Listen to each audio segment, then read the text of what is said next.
ಬಿಜೆಪಿಯಲ್ಲಿ ವಿಜಯೇಂದ್ರ ಹಠಾವೋ ಹೋರಾಟ ಹೆಚ್ಚಾಗ್ತಾ ಇದೆ. ಬೆಳಗಾವಿ ಆಯ್ತು, ಬೆಂಗಳೂರು ಆಯ್ತು, ಈಗ ದಾವಣಗೆರೆಯಲ್ಲಿ ರೆಬೆಲ್ಸ್ ಎಲ್ಲ ಸೇರಿ ಸಭೆಯನ್ನ ನಡೆಸೋರಿದ್ದಾರೆ. ದಾವಣಗೆರೆಯಲ್ಲಿ ಬಿಜೆಪಿ ನಾಯಕರ ಒಂದು ಮಹತ್ವದ ಸಭೆ ನಡೆಯೋದಿದೆ. ದಾವಣಗೆರೆಯ ಜಿಎಂಐಟಿ ಕಾಲೇಜು ಅತಿಥಿ ಗೃಹದಲ್ಲಿ ಸಭೆ ಇರುತ್ತೆ. ಶಾಸಕರಾದ ಯತ್ನಾಳ್ ನೇತೃತ್ವದಲ್ಲಿ ಬಿಜೆಪಿ ನಾಯಕರ ಸಭೆ ಇದೆ. ಸೊ ದಾವಣಗೆರೆ ಮಾಜಿ ಸಂಸದ ಸಿದ್ದೇಶ್ವರ್ ಅಧ್ಯಕ್ಷತೆಯಲ್ಲಿ ಸಭೆ. ಒಂದು ಕಾಲದಲ್ಲಿ ಯಡಿಯೂರಪ್ಪನವರ ಆಪ್ತರಾಗಿದ್ರು ಜಿಎಂ ಸಿದ್ದೇಶ್ವರ್. ಈಗ ಚುನಾವಣೆ ಅವ್ರ ಪತ್ನಿ ಕಂಟೆಸ್ಟ್ ಮಾಡಿದ್ದು, ಸೋತಿದ್ದು, ಅದಾದ ನಂತರದಲ್ಲೆಲ್ಲ ಅವರು ಕೂಡ ಯಡಿಯೂರಪ್ಪನವರ ವಿರುದ್ಧ ತಿರುಗಿ ಬಿದ್ದಿದ್ದಾರೆ ಕುಟುಂಬದ ವಿರುದ್ಧವಾಗಿ. ಮತ್ತೊಂದು ಕಡೆ ಶಾಸಕ ಬಿ.ಪಿ. ಹರೀಶ್ ಬಹಳ ಆಕ್ಟಿವ್ ಆಗಿ ಬಿ.ಎಸ್. ಯಡಿಯೂರಪ್ಪನವರ ವಿರುದ್ಧ ಟೀಕೆ ಮಾಡ್ಕೊಂಡು ಓಡಾಡ್ತಾ ಇರುವಂಥವರಲ್ಲಿ ಬಿ.ಪಿ. ಹರೀಶ್ ಕೂಡ ಒಬ್ಬರು. ದಾವಣಗೆರೆಯ ಜಿಎಂಐಟಿ ಅತಿಥಿ ಗೃಹದಲ್ಲಿ ಗುಪ್ತ ಸಭೆ ನಡೆಸಿದ್ದಾರೆ ರೆಬೆಲ್ ನಾಯಕರು. ಬಿಜೆಪಿ ಶಾಸಕ ಯತ್ನಾಳ್ ನೇತೃತ್ವದಲ್ಲಿ ಸಭೆ. ಅದಾದ ನಂತರದಲ್ಲಿ ಯತ್ನಾಳ್ ಮಾತನಾಡಿದ್ದಾರೆ ಕೂಡ. ನಮ್ಮ ಪ್ರತ್ಯೇಕ ಸಭೆಗೂ ಇವತ್ತಿನ ಮೀಟಿಂಗಿಗೂ ಸಂಬಂಧ ಇಲ್ಲ ಅಂತ ಹೇಳಿದ್ದಾರೆ. ದಾವಣಗೆರೆಯಲ್ಲಿ ನಡೆದ ಗಣೇಶ ಗಲಾಟೆ ಸಂಬಂಧ ಇವತ್ತು ನಾವೆಲ್ಲ ಸೇರಿದ್ದೀವಿ ಅಂತ ಹೇಳಿದ್ರು ಕೂಡ ಸಭೆ ಉದ್ದೇಶ ಏನಿತ್ತು, ಸೇರಿರುವಂಥ ನಾಯಕರು ಯಾರ್ಯಾರು, ಅವರ ಏನೇನು ಮಾತುಕತೆ ಆಗಿರ್ಬೋದು ಅನ್ನುವಂಥದ್ದು ಎಲ್ಲ ಸಂಗತಿಗಳು ಇದು ಒಂದೊಂದಾಗಿ ಹೊರಗೆ ಬರ್ತಾ ಇರುವಂಥದ್ದು. ಏನೂ ಇಲ್ಲ, ಆ ವಿಷಯನೇ ಇವತ್ತು ದಾವಣಗೆರೆ ಒಳಗೆ ಇಲ್ಲ. ಇಲ್ಲಿ ಕೂಡೋದೇ ಬೇರೆ. ಗಣಪತಿ ಮೊನ್ನೆ ಏನು ದೊಡ್ಡ ಅನಾಹುತ ಆಗಿದೆ.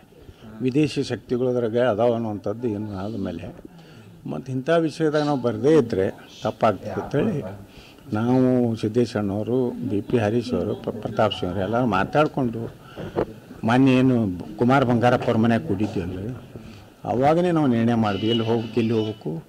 ಸಂಜೆ ಮುಂದೆ ಹರಿಹರದಾಗ ಗಣೇಶೋತ್ಸವ ಐತೆ, ಅಲ್ಲಿ ಬರ್ರಿ ಅಂಥೇಳಿ ಹರೀಶ್ ಅವರು ಆಹ್ವಾನ ಮಾಡಿದ್ರು. ಅದಕ್ಕೆ ನಾವು ಬಂದ್ವಿ. ಪಾರ್ಟಿದು ಏನೂ ಚರ್ಚೆ ಇಲ್ಲ, ಯಾವುದೇ ಭಿನ್ನ ಮತದ ಚರ್ಚೆ ಇಲ್ಲೇನೂ ಇಲ್ಲೇ ಇಲ್ಲ. ಬಸವರಾಜ್ ನಮ್ಮ ಪ್ರತಿನಿಧಿ ಇದಕ್ಕೆ ಸಂಬಂಧಪಟ್ಟ ಹಾಗೆ ಮತ್ತಷ್ಟು ಡೀಟೇಲ್ಸ್ ಅನ್ನ ಕೊಡ್ತಾರೆ. ಬಸವರಾಜ್, ಈಗ ಇವ್ರು ಏನೇ ಹೇಳ್ತಾ ಇರ್ಬೋದು, ಇವತ್ತು ಈ ಭಿನ್ನಮತೀಯಕ್ಕೆ ಸಂಬಂಧಪಟ್ಟ ಹಾಗೆ ಮತ್ತೊಂದು ಇದೇನು ಮಾತುಕತೆ ಆಗಿಲ್ಲ ಅಂತ, ಬಟ್ ಬಂದಿರುವಂಥ ನಾಯಕರುಗಳು ಯಾರ್ಯಾರು ಅವರೆಲ್ಲರೂ ಕೂಡ ಒಂದು ರೀತಿ ಸಮಾನ ಮನಸ್ಕರು ಅನ್ನುವಂಥ ನೋಡಿದಂಥ ಸಂದರ್ಭದಲ್ಲಿ ತಿಳಿದೋಗುತ್ತೆ ಏನು ಚರ್ಚೆ ಆಗಿರ್ಬೋದು ಅಂತ ಹೇಳ್ಕೊಂಡು. ಬಟ್ ಇನ್ಸೈಡ್ ಸಂಗತಿ ಏನು ತಿಳಿದು ಬರ್ತಾ ಇದೆ ಬಸವರಾಜ್? ಮಲ್ತೇಶ್, ನೀವು ಹೇಳಿದಂತೆ ಹಲವಾರು ದಿನಗಳಿಂದ ಏನು ರಾಜ್ಯ ಬಿಜೆಪಿಯಲ್ಲಿ ಭಿನ್ನಮತ ಇತ್ತು. ಅದರಲ್ಲಿ ಏನು ವಿಶೇಷವಾಗಿ ರಾಜ್ಯಾಧ್ಯಕ್ಷರ ವಿರುದ್ಧ ಆಕ್ರೋಶವನ್ನು ವ್ಯಕ್ತಪಡಿಸಿದ್ರು. ಅಂಥವರಲ್ಲಿ ಪ್ರಮುಖವಾಗಿ ಬಸನಗೌಡ ಪಾಟೀಲ್ ಯತ್ನಾಳ್ ಆಗಿರ್ಬೋದು, ಮೈಸೂರಿನ ಮಾಜಿ ಸಂಸದರಾದಂಥ ಏನು ಪ್ರತಾಪ್ ಸಿಂಹ ಆಗಿರ್ಬೋದು, ಮತ್ತು ಹರಿಹರದ ಬಿ.ಪಿ. ಹರೀಶ್ ಆಗಿರ್ಬೋದು ಶಾಸಕರಾದಂಥ, ಮತ್ತು ಜಿಎಂ ಸಿದ್ದೇಶ್ ಆಗಿರ್ಬೋದು ದಾವಣಗೆರೆಯ ಮಾಜಿ ಸಂಸದರು, ಇವರೆಲ್ಲ ಪಾಲ್ಗೊಂಡಿದ್ರು. ವಿಶೇಷವಾಗಿ ಅವರು ಸ್ಪಷ್ಟಪಡಿಸಿದ್ದು, ಸಭೆಯ ನಂತರ ಸ್ಪಷ್ಟಪಡಿಸಿದ್ದು, ಈಗಾಗಲೇ ಹೈಕಮಾಂಡ್ಗೆ 38 ಜನ ಏನು ಹೇಳಬೇಕು ಅದನ್ನೆಲ್ಲ ರಾಜ್ಯ ಬಿಜೆಪಿ ಬಗ್ಗೆ ಈಗಾಗಲೇ ನಾವು ಮನವಿಯನ್ನು ಕೊಟ್ಟಿದ್ದೀವಿ, ಅವರ ಮನವರಿಕೆಯನ್ನು ಮಾಡಿಕೊಟ್ಟಿದ್ದೀವಿ. ಅವರು ಹೈಕಮಾಂಡ್ ಬಹಿರಂಗವಾಗಿ ಯಾವುದೇ ಹೇಳಿಕೆ ನೀಡಬಾರದು ಎಂಬತಕ್ಕಂಥ ಸೂಚನೆಯನ್ನು ನೀಡಿದ್ದಾರೆ.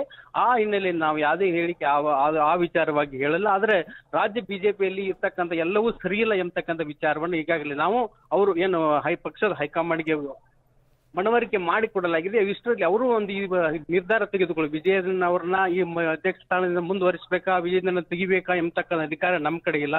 ಅದು ಪಕ್ಷದ ವರಿಷ್ಠರ ಕೈಯಲ್ಲಿರ್ತಕ್ಕಂಥ, ವರಿಷ್ಠರು ಸೂಕ್ತವಾದ ಕ್ರಮವನ್ನು ತೆಗೆದುತ್ತಾರೆ. ಇದೇ ವೇಳೆ ಮಾತನಾಡಿದಂತ ಏನು ನಂತರ ಸುದ್ದಿಗೋಷ್ಠಿಯಲ್ಲಿ ಮಾತನಾಡಿದ ಯತ್ನಾಳ್ ಅವರು ಕೂಡ ಸ್ಪಷ್ಟವಾಗಿ ಪಡಿಸಿದಪ್ಪ ಅಂತಂದ್ರೆ ಏನು ಈಗ ವಿಜಯೇಂದ್ರ ಅವರು ಏನು ಅವರನ್ನ ಅಧ್ಯಕ್ಷ ಸ್ಥಾನದಿಂದ ಹಠಾವೋ ಅಂತ ಏನು ಪ್ರೋಗ್ರಾಮ್ ಅಂತ ಏನು ನಾವು ಮಾಡ್ತಾ ಇದ್ದೀವಿ ಅಂತ ಹೇಳ್ತಿರು. ಕುಮಾರ್ ಬಂಗಾರಪ್ಪ ಅವ್ರ ಮನೆ ಆಗಿರ್ಬೋದು, ಈಶ್ವರಪ್ಪ ಅವ್ರ ಮನೆ ಆಗಿರ್ಬೋದು, ಬೆಳಗಾವಿಯಲ್ಲಿ ಆಗಿರ್ಬೋದು, ಈ ಸಭೆಗಳೆಲ್ಲ ಚರ್ಚೆ ಮಾಡಿದಂತ ವಿಚಾರಗಳನ್ನ ಪಕ್ಷದ ವರಿಷ್ಠರು ತಿಳಿಸಿದ್ದು ಕೂಡ ಇಂದು ಕೂಡ ಆ ವಿಚಾರವನ್ನ ನಾವು ಯಾವುದೇ ರೀತಿಯಾದ ಬಹಿರಂಗವಾಗಿ ಹೇಳಿಕೆ ನೀಡಲ್ಲ. ಮತ್ತು ಏನು ವಿಜಯೇಂದ್ರ ಅವರು ಯಾವುದೇ ರೀತಿಯ ಸಂಸ್ಕಾರ ಇದೆ ಮತ್ತು ಏನಿದೆ ಎಂಬತಕ್ಕಂಥ ಬಗ್ಗೆ ಒಂದು ಮಾತಾಡಿದ್ದಾರೆ. ಅವ್ರಿಗೆ ಅವ್ರ ತಂದೆ ಎಂತ ಸಂಸ್ಕಾರ ಕೊಟ್ಟಿದ್ದಾರೆ ಒಂದು ಇಡೀ ರಾಜ್ಯದ ಜನತೆಗೆ ಗೊತ್ತಿದೆ ಎಂತಕ್ಕಂಥ ಒಂದು ಮಾತನ್ನು ಕೂಡ ವಿಜಯೇಂದ್ರನ ವಿರುದ್ಧ ದಾಳಿಯನ್ನು ಮಾಡೋದು ಕೂಡ ಬಿಡ್ಲಿಲ್ಲ. ವಿಶೇಷವಾಗಿ ರಾಜ್ಯದಲ್ಲಿ ಈಗ ಕೆಲವೊಂದು ಜನ ಒಂದು ಸಾವಿರಾರು ಕೋಟಿ ರೂಪಾಯಿ ಒಂದು ಸಿಎಂ ಆಗಲು ಕಾಯ್ತಾ ಇದ್ದಾರೆ ಎಂಬತಕ್ಕಂಥ ಮಾತನ್ನು ಹೇಳಿದ್ರು. ಅದ್ರ ಜೊತೆಗೆ ಬಿಜೆಪಿ ಅವರು ಕೂಡ ಒಂದು ಹಣ ಇಟ್ಕೊಂಡು ಕಾಯ್ತಾರೆ ಎಂಬತಕ್ಕಂಥ ಪರೋಕ್ಷವಾಗಿ ವಿಜೇಂದ್ರ ಅವರ ಹೆಸರನ್ನು ಕೂಡ ಹೇಳಿದಂತೆ ಸ್ಪಷ್ಟವಾಯಿತು. Maltesh, thank you Basavaraj.